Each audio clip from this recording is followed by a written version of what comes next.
the demand side of consumer durables and how the cultural change is actually creating a demand for steel.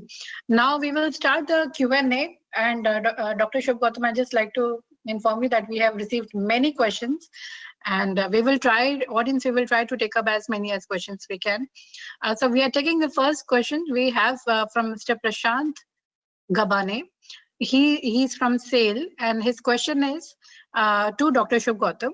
If we have real scratch-proof paints coating require a 400 kg man to scratch it, do we have it at least in premium automobile or cars? Refrigerators and washing machine could use such coating and come up with premium variety.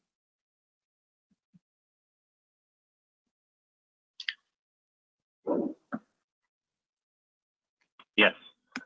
Prashant, good question. Problem is, four wheels, we have Maruti 800, we have Mercedes. Now, you don't pay one hell of a lot to Mercedes just because it's got four wheels. You pay because it's more secure, it has more comfort, it's got more features.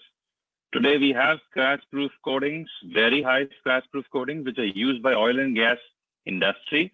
Now, make no mistakes, oil and gas industries are not in the middle of a downtown. I cannot see as a manufacturer of garments, biscuits, shoes, coffees, steel, I can choose where I put my plant.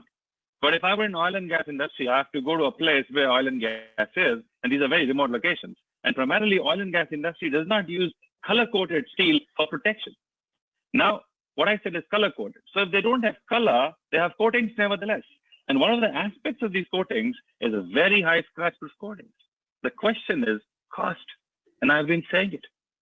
What really bothers me in India, and I'm being very blunt about it because I'm a well-wisher of the Indian industry, people want to put 120 gram of zinc, 120 gram of zinc on a 0.5 millimeter steel, which will convert to 0.5 millimeter total coated thickness steel, is costing you roughly about 6,000 rupees per ton.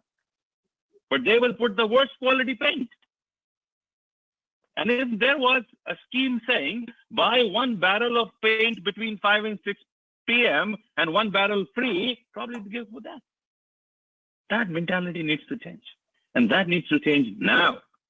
And let's not beat about the bush. This quality control order is not to improve the quality of domestic product. This is only to prevent non-tariff barriers from bringing in imports. So, answering your question, yes, high scratch-proof coatings available. 4,000 grams, which means 4 kgs pinpoint scratch hardness is available. I've shown you those videos. Those are live videos. They're not mocked. They're not made. There are co-workers. I've shown you in corrosion, if water will not stand, you will have excellent anti-corrosive properties. In a country like India, where dust settles and then dust mixes with moisture, especially in areas like Kerala, there is a big problem. We have to look at coatings from a perspective of performance and not as a perspective of cost. Will you be surprised, Prashant, today in India, a primer for color-coated steel sells for 100 rupees a liter? 100 rupees a liter? I don't understand. You know the cost of a primer in North America? The cost of the primer, if I divide by 3.54, because we sell it there in gallons, is close to 250 rupees. The crude is same, the base cost is same. So we have coatings. We just have to move from a lens of not using bad coatings, but to move to a lens of using good coatings. The contribution of coatings in a ton of color-coated steel is way, way less than zinc, and the contribution is way, way higher. I can demonstrate contribution of color in color-coated steel is 8x. I hope that answers your question. Right, I have a question. I have a question, Monica, to Ms. Shubh Gautam on the same segment. Ms. Shubh Gautam, how will we specify that we get the best paint, or how will we specify to our manufacturers of this pre-painted steel that we want the best paint? Because today there is no measurement. Today we only say color coated, and what you said rightly, we just try to specify the amount of zinc, or whether it is 150 GSM, 245. If it is alu zinc, we use 150 GSM and all that stuff. But on the color, proactively, how do we say this is what we need? How do you specify? A good question, Mr. Mohan. If you look at Japan, Japan does not do non-tariff barriers because they cannot do it. And still it is impossible to export to Japan. How do they do it? They do it using the IPR route, which means they say, in Japan, we will use this product. It has to be covered under so-and-so IPR. So, I mean, they get away beyond the non-tariff barriers by having lights. There are 3 specifications which every paint should have. And we've been saying it for many years, and nobody listens. The first is amount of filler.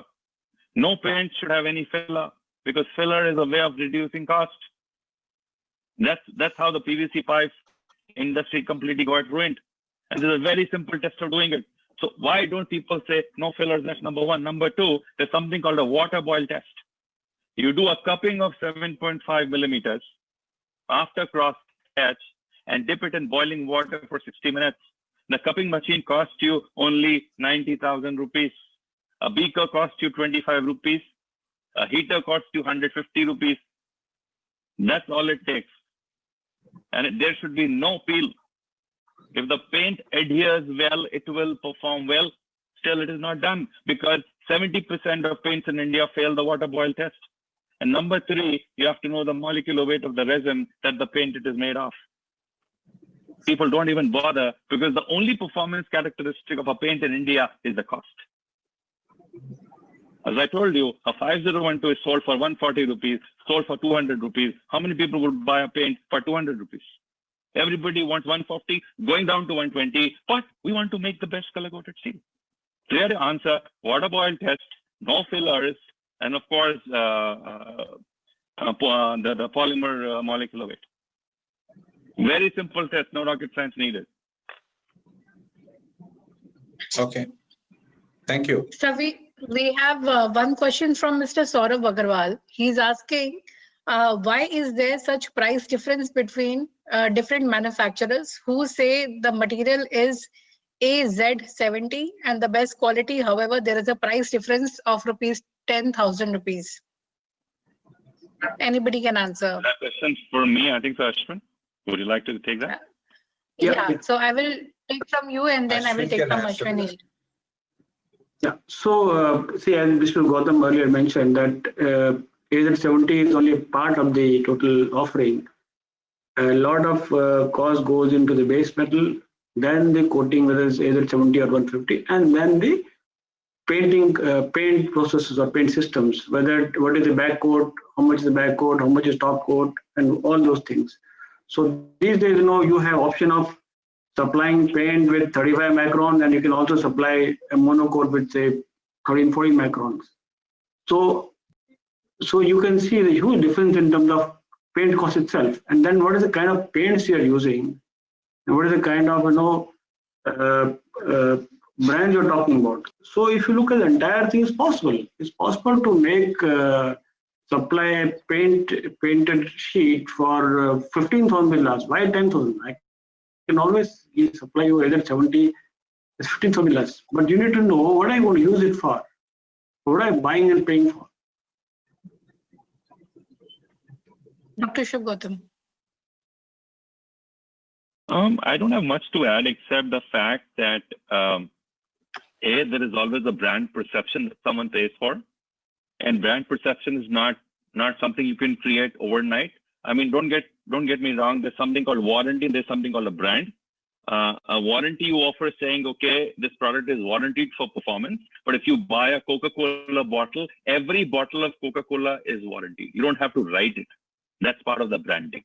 Branding takes time, and branding obviously gives you results.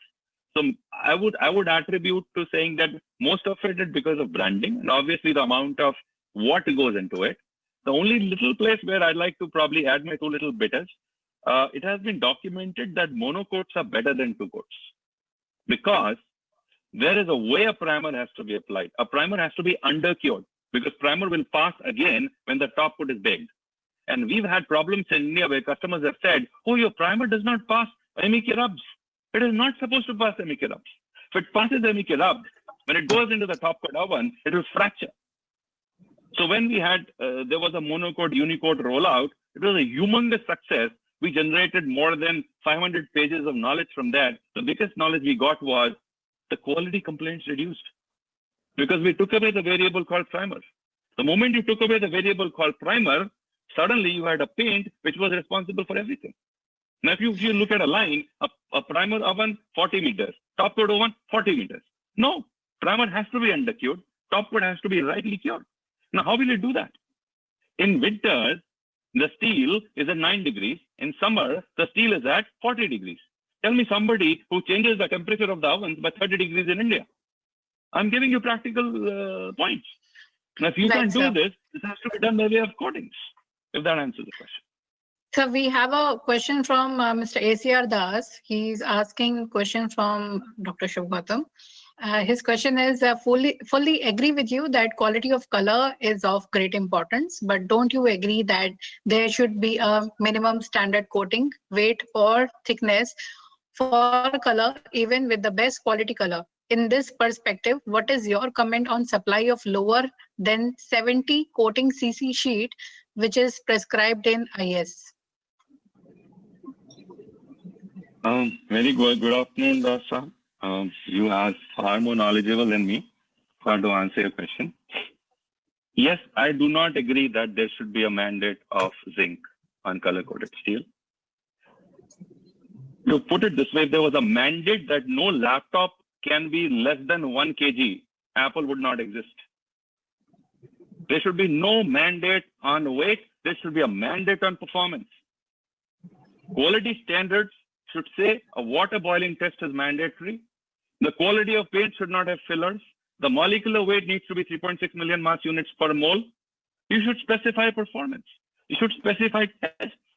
Now, even if we specify grammages specification of zinc in color-coated is irrational, I would say. I would not say it right or wrong. It's irrational. Now, that doesn't mean it should be zero. I'm against PPCR. We still have a market of 14 to 15,000 tons in India. I'm amazed. So there's, and moving on to alloys. When we say that metal should be 70, you know, the zinc nickel is 8 corrosive than zinc aluminum, which means a 20 gram zinc nickel is equal to 160 grams of zinc aluminum, galvalume. So are you trying to say by putting standards, we should not innovate? We should not get somebody who like to do a zinc nickel?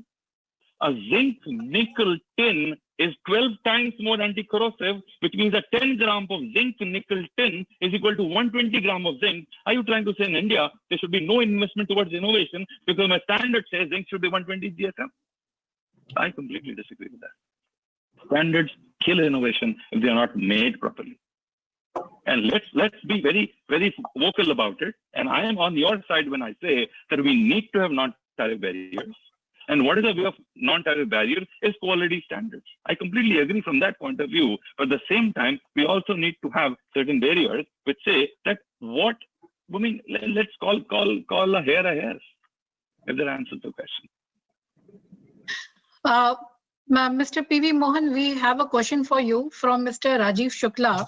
He's asking, what is Kirby requirement of color-coated steel, and is it 100% PPGL, or does they buy PPGI as well? Yeah, we don't buy PPGA. That's first, and we buy basically bare galvalume as well as PPGL. So we almost buy in India around 2,000 tons per month, both put together. That is PGL and PPGL put together. We have one question from Mr. Ganesh Pai. He's asking, how do we ensure that Indian PPGI conform to BIS standard? So we can ask from Ashwini ji and then we can ask from Dr. Shubh Gautam. How do we ensure Indian PPGI conform to BIS standards? Anybody can answer. Well,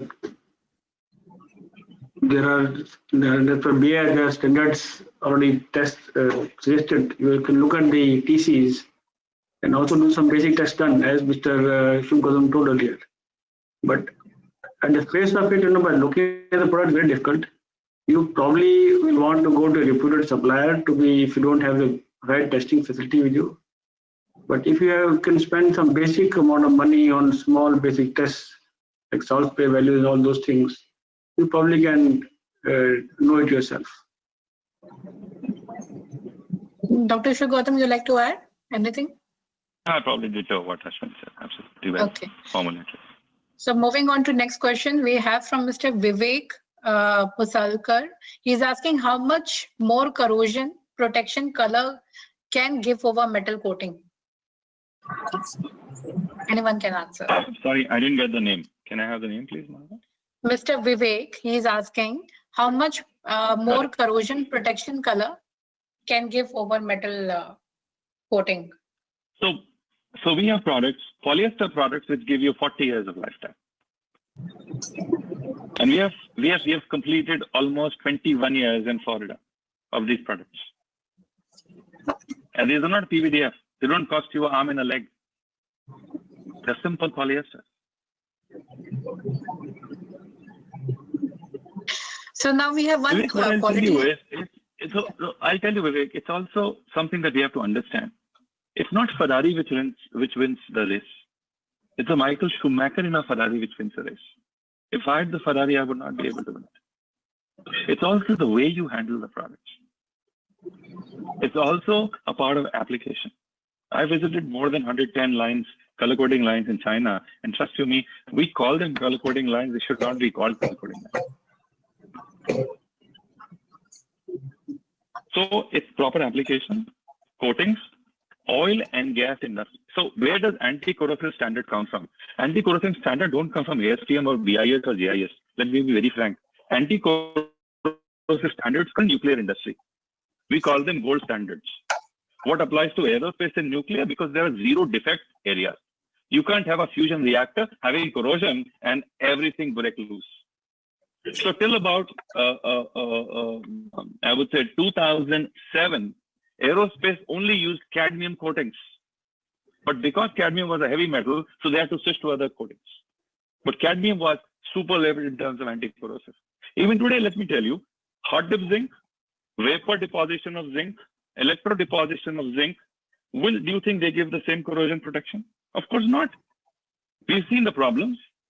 250 GSM, 350 GSM of zinc peeled off, fall apart. It's more important how you apply the product. And as I said, lightweighting will be the norm of the day. So we have another question. This question is from Mr. Rajiv Shukla. He's asking, as we understand from talk, that Galvalume has 55% aluminum, while PPGI has 100% zinc. Since zinc is expensive than aluminum, PPGI should be expensive than Galvalume, but in reality, it is vice versa. Why so? Well, technically, when we say 45% zinc and 55% aluminum, if we convert this by percentage by weight to percentage by volume, what we are saying is 20% zinc, 80% aluminum.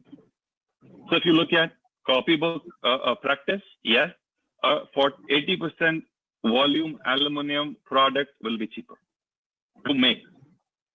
Now, why it is more expensive? Maybe because it has been positioned well. It's a good business model. It's a great business expectancy.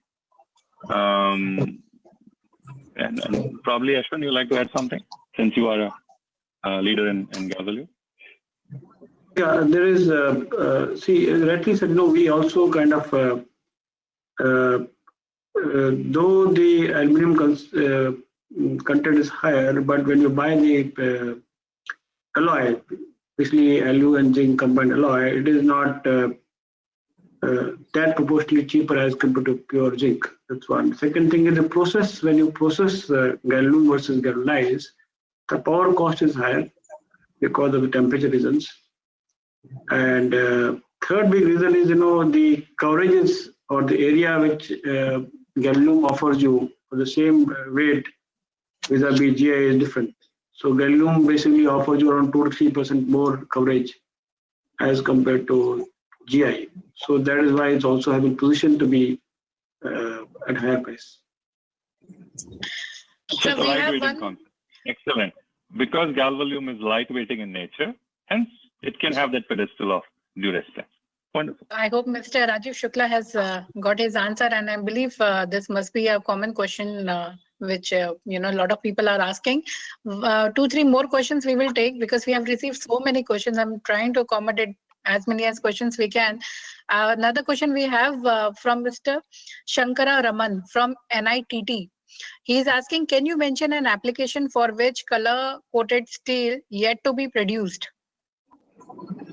Any application where color-coated steel is yet to be produced? Market exists, but produce not available. Medical applications. Angioplasty stents for CABG. I've heard of angina. There's a need for color-coated medicated stent. So what happens is when you put a stent in an artery and you put a balloon to inflate to get the fat out of that artery, there's a lot of inflammation because the artery is very thin. And if you look at the plastic tube where the balloon is in angioplasty, inflammation means that there's a lot of blood. So what we do is there's 3 ways we can do medication. We can do intravenous, we can do intramuscular, we can do oral. Neither of them reaches the point of inflammation. So the demand is that we should have all the catheters which are medicated. And so there are coatings which are in process of being developed, color coatings, which probably will carry medication on the top. So the point of inflammation you can apply, automatically the medication is also being applied. And I hope that we should see these products in a couple of years. I think one more application where I can tell you on the building applications where color coating has not really played a major role is whenever we are making buildings for any where the processes are something which emanate some acidic fumes, then the steel is not an alternative. Like we use galvalume material or galvanized material. As soon as steel fumes come up, immediately the steel corrodes. And I think we need to develop a proper paint application to ensure that we also meet that type of requirement wherever there are acidic fumes or any forging type of applications, etc. Mr. Mohan, let me add to it. You're right. I was referring to pre-painted steel. If you have a post-painted operation, we can connect offline. I can give you 5 examples of paints which you can put in any acidic environment. But for a pre-painted operations, you have steel and metallurgy that comes into play because in a pre-painted steel, we have only 15 seconds to cure the damn paint. But in 15 seconds, we want the rheology right, we want the cross-linking right, and we want weathering of 40 years to be right. It is the toughest paint to make, I can assure you. So when it comes down to pre-paint, there are challenges, but post-paint, tons of products available. Happy to help. Okay. We have one quality-related question from Mr. Soumya Chokar, Miss Soumya Chokar. She is asking, whenever a color-coated sheet is installed anywhere, it is bent, welded, drilled into, which exposes the steel underneath to the environment. What is the best way to handle this and aesthetics of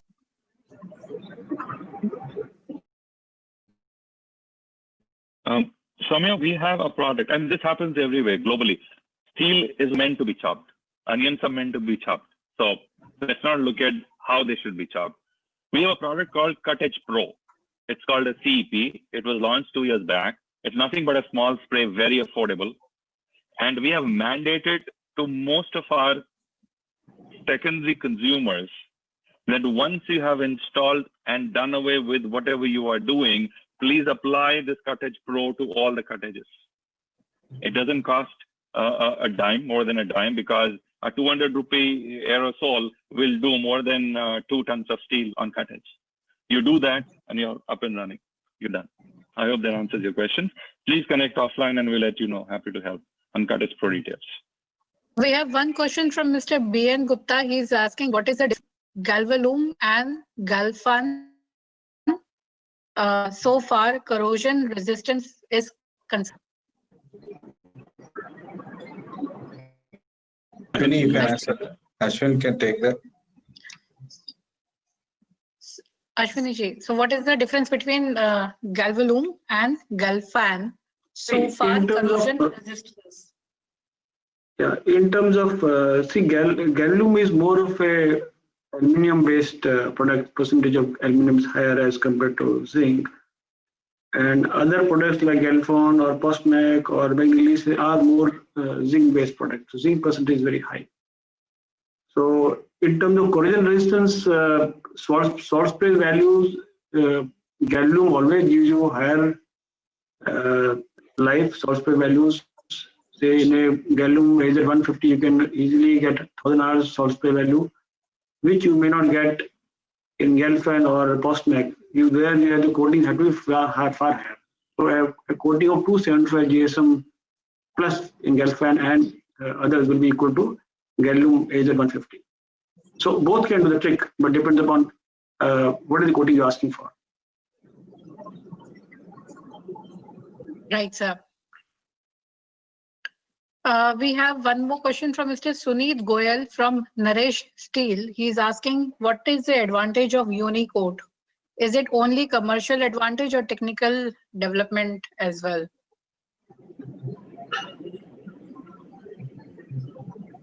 Advantage of Unicoat, anyone can answer.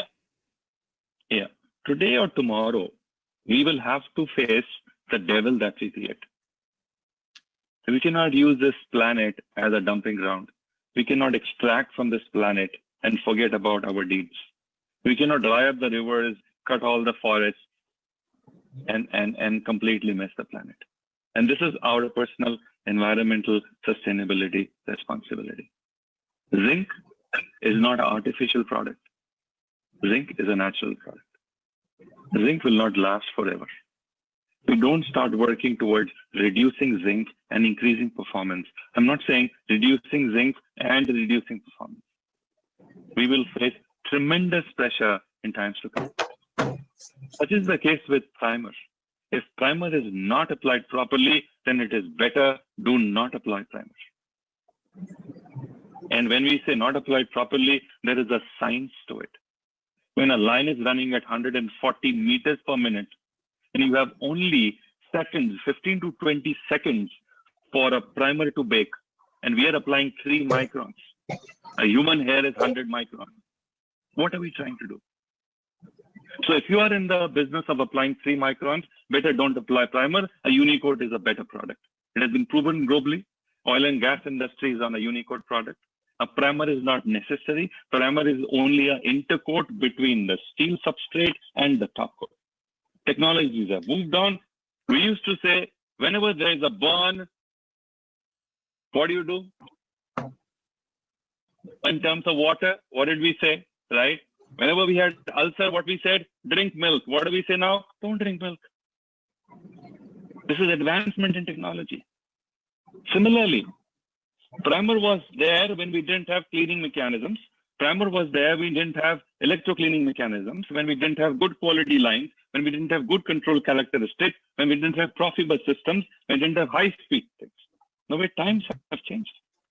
And with removing primer, do you know how much carbon you save? As it is, we are carbon positive. For every drum that we buy, 50% we evaporate. And we don't feel bad about it. And what we evaporate comes out of the Mother Earth. Because all the solvents are derivative of crude oil. Automotive industry in Europe has been told from 2022, for all carbon monoxide and carbon dioxide that you secrete, you have to pay a price. And that price runs into 475 million euros a year. And that kickstarted a project called Recapture CO2. And tremendous amount of innovation has happened. We were involved too. Volkswagen and Audi have invested 30 million euros in setting up recapture CO2 plants, which means the amount of CO2 we emanate, we will recapture back from the nature. We will face that very soon within 10 years. we don't take into account how much solvent we are blowing. So the moment you take off primer, a lot of mental headache, a lot of moral conscience is on the right side, because color-coated steel with the solvent is not green steel, it is red steel. So with regards to primer, we have one question from Mr. Leela Krishnan. He's from Chennai. He's saying, I am from puff sandwich panel manufacturing industry. Actually, we don't require a finished back coat.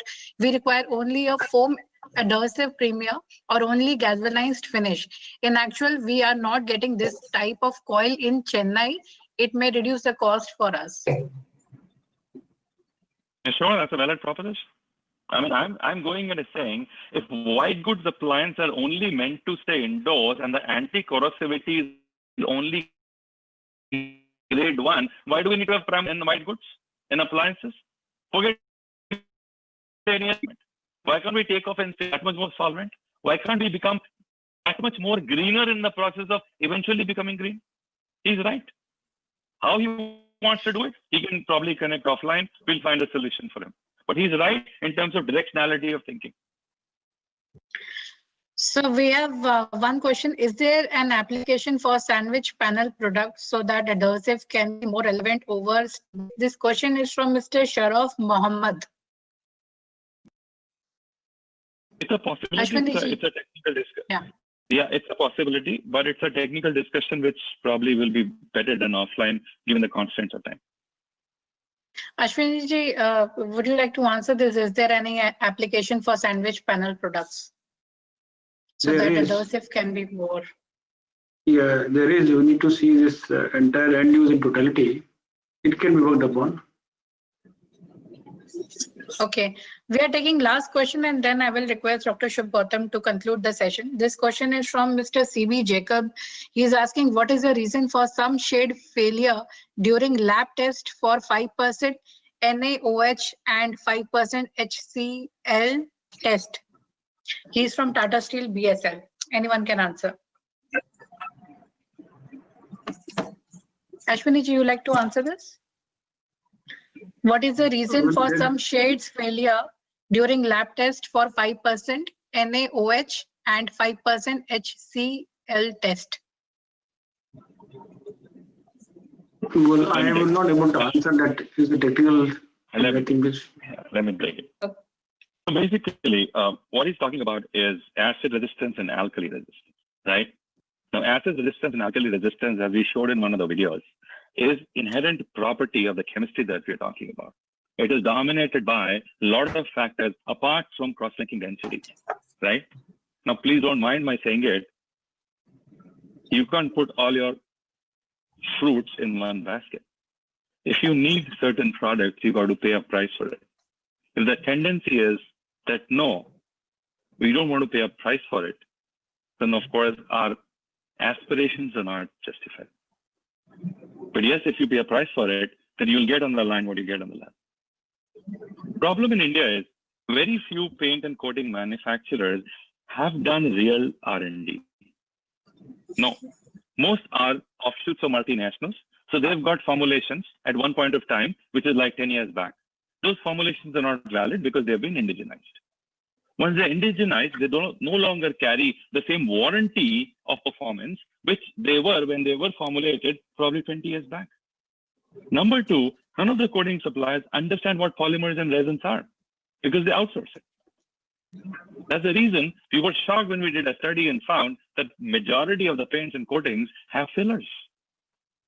And that's the way we cut cost. It's unthinkable. First, we have to see what we want and are we willing to pay a price. The problem will come when we say, I want something, I want a Mercedes, but I don't have money and I can't buy it because my budget is Maruti 800. That's where the problem will arise. And that's my biggest fear. We are talking about quality and not changing our lens on colors. Thank you. Dr. Shubh Gautam, now I request you to please conclude the session. Thank you, Metalogic, and thank you, my dear friends who have been with us for almost 2 hours. This is indeed a sensitive subject because if I look at steel industry, color-coated steel is the newest baby on the block. American Iron and Steel Association was formulated in 1885. Yes, 1885. And their job is to do innovations in steel. And they once got exasperated and said, steel is the biggest laggard in innovation because the only innovation that happens is in process, not in steel. How do we make more per ton? How do we make more per cubic centimeters? That's the American Iron Institute. Color coding needs to be understood from that paradigm. And I'm so happy that we had such a great esteemed panelist who gave some wonderful points. I couldn't agree any less with Mr. Sridhar Devinapati when he said that the market is exploding. It's going to go from 2.3 million metric tons to 4 million metric tons, and that users need more aspirational paints like antibacterial, antiviral, antimicrobial for clean rooms, and cold chains will be a future investment, which is a wise investment. The government said 25 to 30 cold rooms in each street is a mandatory. So there were reasons why there will be a spurt in color coding. At the same time, what we also need to understand is color coding is cannibalizing flat products of galvanized and galvalume. And this is not a trend that we see in India. This is a trend globally. Color coding, if color coding grows from 2.5 to 10 million tons, then what degrows? We have to understand that and probably work into that. 111 million toilets were made out of color-coded steel, which is a great reason for joy and pride as far as color coding is concerned. And he also touched about biomimicry, that today, doors and windows are a very big portfolio for ArcelorMittal, and then they are wood finishes, which means pre-painted steel is now cannibalizing other materials, preferred materials of usage like wood and shingles. This we saw in North America 25 years back. This we now see again. And Mr. Sridhar probably affirmed that. Mr. Sanjay Sahni was very nice when he said that yes, total coated market was 6 million tons, and that with Color Nova, the brand rollout, they see a lot of growth coming by. Durashine has grown by 100% year on year, and he also felt that the origin mandates and the checks that have been put in place by the government of India and the customs department in India to hold the threshold of this import invasion will go a long way in giving the domestic industry the fillip in terms of being motivated to produce a better quality product more and more, which is definitely the demand today. If you look at the three devils that we face, the first devil is import invasion. Anything and everything comes into India, sells because people are not educated, and that's the reason we are where we are. If China can be at 50 million tons of steel, as Ashwini had said, we should have been at least 15 million tons of color-coated steel. We are only 2.5 million tons. It's absolutely shocking. Mr. Mohan had some wonderful points. Of course, he started by saying PCM is used in factories, buildings, and multi-fair establishments. They've been at the front end of this great revolution in India, and they have been now graduating to more performance coatings like heat reflective coatings, thermal insulation coatings, and coatings with high solar reflective index. And that's so nice to know. What he also said made a lot of sense, and this is something that I touched upon in lightweighting. He said presence and incremental increase of pre-painted color-coated steel has resulted in a reduction of capital expenditure for a whole lot of industry. Now understand, when you do lightweighting, when capital expenditure comes down, you save on petrol, you save on wear and tear of a road, you save on the life of a transport mechanism. So that is something which probably Kirby has been at the front end of taking care of. Demand has been double digits in color-coated steel, which is great, 15 to 60% in India. But at the same time, we also need to see the flip side of the user pain. There are a lot of challenges, and if challenges are not met, I can assure you we'll never be not half as close to China, not as quarter as close to China. We won't be able to see probably 1 million tons of color-coated steel, and those are very valid challenges. For example, volatility in pricing. How can a user enter into a contract with his customer in a futuristic contract for 12 months based on the price prevailing today? It could work both ways. You could make a lot of money if the prices are low, and you could lose a lot of money. Now, if that was the case, then probably hedging foreign currency would have been a better business model for anybody rather than making pre-engineered building. So volatility in pricing needs to be controlled. There needs to be a mechanism. Unavailability of high-strength material, yes, that is something which we need to look into and see how we cater to more and more demanding applications. Commodities will be commodities forever. And then MOQs, minimum ordering quantities on special colors and delayed deliveries do cause a kind of hardware as far as users are concerned. So these challenges are valid, and all stakeholders need to come and put their shoulders to wheels and see how we overcome this, so that tomorrow, it's not about Kirby doing more work in India. It's about how Kirby going and exporting this. It's not about China exporting to us. Why don't we say that in 20 years we'll export to China? We'll export to China because we'll make a type of steel which they don't have. I'm giving you an example, quiet steel. We have special coatings which can be put on steel and they become quiet steel. So if you make a cup of quiet steel and you drop it, it doesn't make noise. So we should have that mandate going forward. We should have a plan of 20, 30 years and say, we'll invest here today, 1 hour per week, and see that we have to be there in 20 years of time. We have to be there by 2040. We'll be exporting to China. And that can overcome when these challenges are met, which are very fairly new. And coming down to Ashwani, some really good points. And he said he dwelled upon the global pre-coated metal size, and which clearly shows the headroom that India has to grow from 2.5 million tons to anywhere. But at the same time, we need to be quality conscious.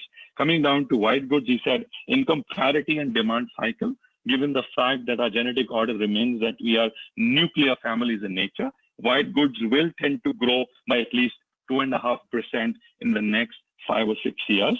There's also a reason why our user perspectives and consumption patterns are changing, is because we have a lot of international exposure. And that has also triggered a fact that COVID has been a silver lining. The confirmation bias because of COVID is people have bought more dishwashers, they've bought more washing machines. It's a great news to have from somebody. There's some quarter which is doing very well. And of course, at the same time, how can 100% dose of refrigerators be imported? And there's a catch there, of course. Refrigerator doors are typically made in electro-galvanized steel, because electro-galvanized steel gives you that finish. We have electro-galvanized operation in this country now. We have only one line, but we have made a start. So there has to be a stakeholder. There has to be a replacing electro-galvanizing, trying to come up with a front door will not work. It's aspiration which will use much more resources and give you that much less performance. So we need to come forward. I would ideally say we have to have a domestic committee on color coated, where we need to meet once in a quarter, and we need to understand what it needs to be done. This discussion is not about ArcelorMittal or JSW or American Precoat or Kirby. This is about how Indian pre-painted steel industry will be 10 years, 20 years from now, and what needs to be done now to make that happen in 20 years. I thank, last but least, the friends who had joined us and been with us for 2 years in such a boring topic. Thank you, Monica, and your back-end staff and Metallurgic team for making this possible. And God bless India, God bless color-coated steel. I hope we'll continue to grow, and we should make a dent and sell it to China and Japan in times to come. Thank you so much. Thank you so much, Dr. Shubh Gautam, for elaborated concluding remark about each speaker and the points which you have highlighted. And yes, you have rightly said that we must have a committee. It is not about companies, it is about the product which we are developing. And like you stated in the beginning, it is the king who saves the kingdom. Like that, the color will save the steel. With this, I would like to thank our expert panelist, Dr. Shubh Gautam, Chief Technical Architect, American Precoat, California, Mr. Sridhar Revanipati, ED and CEO, Coated Steel, AMNS, India, Mr. Sanjay Sahani, Chief of Sales and Marketing, Branded Products and Retail, Tata Steel Limited, Mr. PV Mohan, Director of Kirby Building Systems Limited, Mr. Ashwani K. Sharma, VP Sales and Marketing, JSW Steel Coated Products, for taking out time for us. And also thank you to our lovely audience who never fail to make any session interesting by putting up great questions. Once again, thank you to all our sponsors. Webinar sponsored by American Precoat, California, Tata Steel, Color Nova, JSW Steel, Color on Plus, and NMDC Limited. It is our sponsors who are keeping us alive, which I always say that. And viewers, a recording